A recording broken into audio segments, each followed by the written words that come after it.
প্রকৃতি শুধু সুন্দর নয়, প্রকৃতি একজন নিখুঁত স্থপতি। এই পৃথিবীতে এমন কিছু পাখি আছে যাদের তৈরি বাসা দেখলে তাজমহলও যেন এক মুহূর্তের জন্য থমকে যায়। কিছু পাখি মাটি আর খড় দিয়ে বানায় সহজ কিন্তু নিরাপদ আশ্রয়। আবার কিছু পাখি এমন অবিশ্বাস্য ডিজাইনে বাসা বানায় যা দেখতে একেবারে ইঞ্জিনিয়ারিং ম্যাজিক। এই বাসাগুলো শুধু থাকার জায়গা নয়, এগুলো হলো প্রকৃতির তৈরি অপূর্ব নকশার জীবন্ত শিল্পকর্ম। কোথাও আছে প্রাকৃতিক ফ্যানের মতো বাতাস চলাচল, কোথাও তাপমাত্রা নিয়ন্ত্রণের ব্যবস্থা, গরমে ঠান্ডা, শীতে উষ্ণ। আর কিছু বাসা তো দেখলে মনে হবে একেবারে 5 স্টার হোটেল।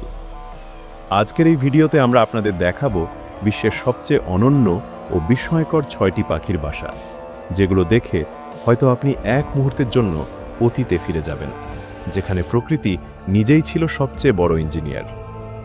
ভিডিও শেষ পর্যন্ত আমাদের সাথেই থাকুন, কারণ পাখিদের এমন সৃজনশীলতা আপনি আগে কখনো দেখেননি। Number 6, hummingbird nest. হামিংবার্ডের বাসাকে বলা হয় পৃথিবীর সবচেয়ে নিখুঁত ও শিল্পসম্মত পাখির বাসা। এই পাখিটিকে দেখলে মনে হয় একটি রঙিন চড়ুই, এতটাই ছোট যে বিশ্বাসই হয় না এরা এমন অসাধারণ স্থাপত্য তৈরি করতে পারে। হামিংবার্ড আকারে ক্ষুদ্র হলেও তাদের বাসার জায়গা বেছে নেওয়ার সাহস বিশাল।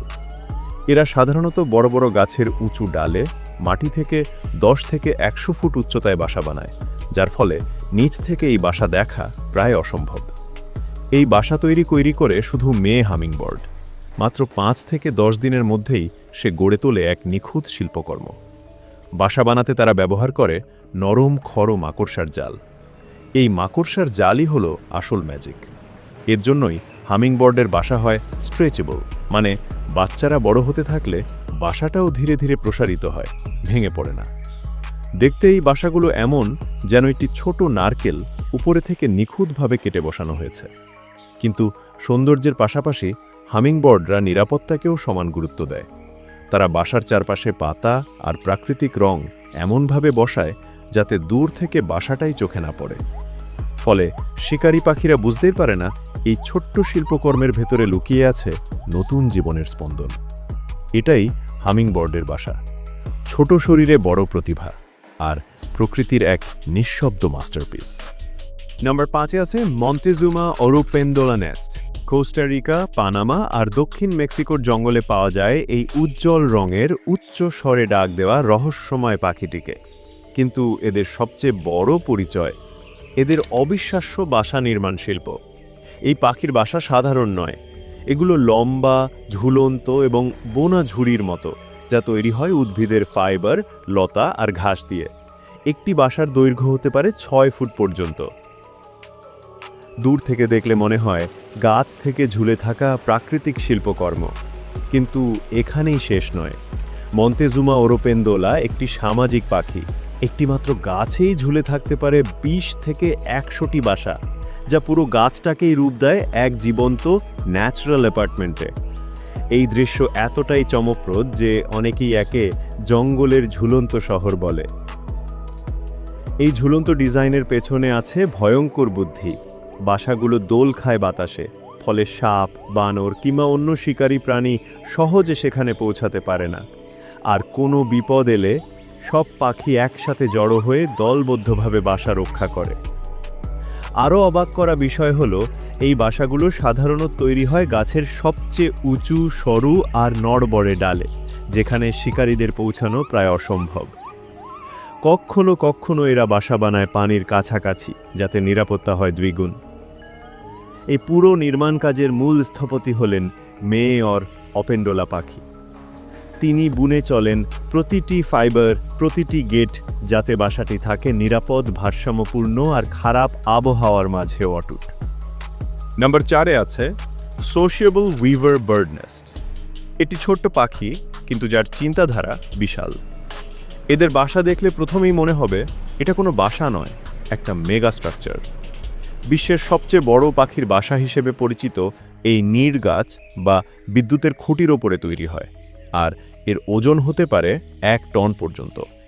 একটি বাসার ভেতরেই থাকে 100 থেকে 500টি পাখি।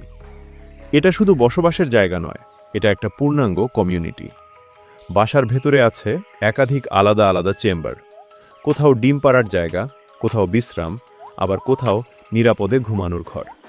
সবচেয়ে অবাক করার বিষয় হলো এই বাসার রয়েছে প্রাকৃতিক তাপ নিয়ন্ত্রণ ব্যবস্থা। তীব্র গরমে ভেতরটা থাকে ঠান্ডা, আর শীতল রাতে ভেতরে জমে থাকে উষ্ণতা। বিনা বিদ্যুতে একটা নিখুঁত ন্যাচারাল এসিআর হিটার।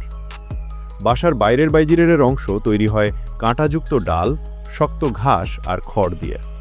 প্রবেশদ্বারগুলো ইচ্ছা করেই রাখা হয় ছোট আর জটিল, যাতে সাপ, ঈগল বা অন্য শিকারীরা সহজে ঢুকতে না পারে।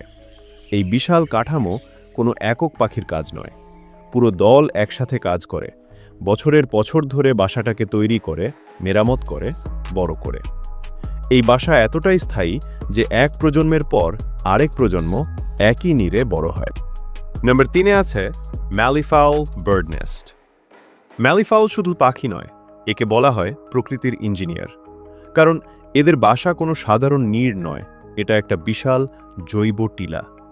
এই টিলা তৈরি হয় মাটি, শুকনো পাতা, ঘাস আর বিভিন্ন জৈব উপাদান দিয়ে।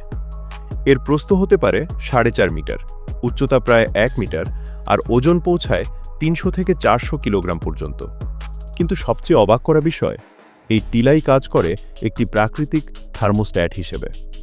পুরুষ ম্যালিফাউল প্রতিদিন তার ঠোঁট ঢুকিয়ে টিলার ভেতরের তাপমাত্রা পরীক্ষা করে। লক্ষ্য একটাই, 33 থেকে 35 ডিগ্রি সেলসিয়াস। তাপমাত্রা বেশি হলে সে টিলা খুঁড়ে বাতাস ঢুকিয়ে ঠান্ডা করে, আর যদি ঠান্ডা হয়ে যায় আর তখন যোগ করে আরও শুকনো পাতা আর জৈব উপাদান। মা ম্যালিফাউল এই টিলার ভেতরেই ডিম পাড়ে, একটি বাসায় প্রায় 15 থেকে 30টি ডিম। এরপর পুরো দায়িত্ব ছেড়ে দেয় পুরুষ পাখির ওপর। সবচেয়ে বিস্ময়কর মুহূর্ত আসে তখন, যখন ডিম ফুটে বাচ্চা বের হয়। কোনো মা বাবা সাহায্য করে না, ছানারা নিজেরাই মাটি খুঁড়ে টিলার ভেতর থেকে বেরিয়ে আসে। আর বের হয়েই তারা হাঁটতে পারে, খাবার খুঁজতে পারে, এমনকি উঠতেও পারে। নম্বর 2-এ আছে উইভার বার্ড নেস্ট। এই ছোট পাখিকে চিনি আমরা সবাই বাবুই পাখি নামে, কিন্তু এর বানানো বাসা একটা জীবন্ত ইঞ্জিনিয়ারিং মাস্টারপিস। বাবুই পাখির বাসা তৈরি হয় ঘাস, খড়, পাতা আর লতা দিয়ে। দেখতে এটি একটি জটিল ঝুড়ির মতো, যার প্রবেশদ্বার ছোট, লম্বা ও বাঁকানো। এমনভাবে ডিজাইন করাটা যাতে সাপ, ঈগল বা বড় শিকারীরা ভেতরে ঢুকতেই না পারে। এই বাসা শুধু সুন্দর নয়, অবিশ্বাস্য রকমের মজবুত। তীব্র ঝড়, ভারী বৃষ্টি, এমনকি শক্ত বাতাসও এটাকে সহজে নড়াতে পারে না। পৃথিবীর বিভিন্ন অঞ্চলে বাবুই পাখির বাসার নকশাও ভিন্ন। মায়া বাবুই বাংলাদেশ ও ভারতের মতো দক্ষিণ এশিয়ায় তালগাছ কিংবা উঁচু গাছের ডালে ঝুলন্ত বাসা বানায়। আফ্রিকার উইভার পাখিরা একসাথে মিলিত হয়ে বড় যৌথ বাসা তৈরি করে, যেখানে একসাথে থাকে অনেক পরিবার। আর মাস্ট উইভার গোলাকার বাসা বানায় প্রায় নদী বা জলাশয়ের কাছাকাছি। সবচেয়ে আশ্চর্য বিষয়, এই জটিল বাসা তৈরি করে শুধু পুরুষ বাবুই। মেয়ে বাবুই তখন নীরবে বাসা পরীক্ষা করে, প্রবেশপথ ঠিক আছে কিনা, গঠন মজবুত কিনা, সবকিছু যাচাই করার পরই সে সিদ্ধান্ত নেয় এই পুরুষটিকে জীবনসঙ্গী হিসেবে নেবে কিনা।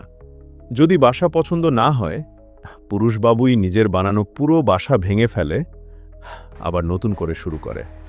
একটি নিখুঁত বাসা বানাতে প্রয়োজন হয় 500 থেকে 1000 বার ঘাস আর লতার সংযোগ। Number 1, bower bird nest. এরা পাখি নয়, যেন প্রকৃতির জন্ম দেওয়া একজন শিল্পী। বাওয়ার বার্ড পাওয়া যায় অস্ট্রেলিয়া ও নিউগিনির জঙ্গলে, কিন্তু এদের সবচেয়ে বড় পরিচয়, এরা বাসা বানায় না, এরা বানায় আর্ট গ্যালারি।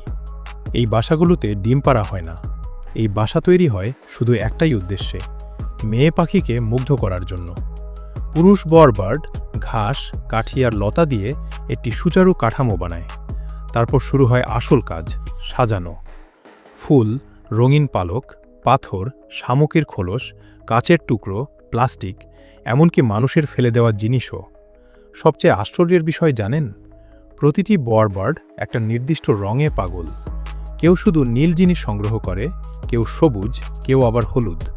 পুরো বাসা সাজানো হয় একই রঙের থিমে, যেন একজন পেশাদার ডিজাইনার কাজ করেছে। এরপর শুরু হয় শো। পুরুষ বাওয়ার বার্ড নাচে, গান গায়, অন্য পাখির আওয়াজ নকল করে, এমনকি মানুষের শব্দও কপি করে। মেয়ে পাখি দূর থেকে দেখে নীরবে বিচার করে। বাসার সৌন্দর্য, রঙের সামঞ্জস্য, পুরুষটির সৃজনশীলতা সব কিছু। যদি একটুও পছন্দ না হয় সে চলে যায়, কোনো সুযোগ নেই, শুধু সবচেয়ে নিখুঁত শিল্পীই পায় ভালোবাসার পুরস্কার। এই ছিল পৃথিবীর কিছু সবচেয়ে সুন্দর, সবচেয়ে বিস্ময়কর আর সবচেয়ে বুদ্ধিমান পাখির বাসা, যেগুলো প্রমাণ করে প্রকৃতি নিজেই সেরা স্থপতি। এখন আপনার পালা। সবচেয়ে সুন্দর আর সবচেয়ে অদ্ভুত বাসা আপনার কাছে কোনটা মনে হলো? কমেন্টে নম্বর লিখে জানান আপনার চোখে নাম্বার 1 কে।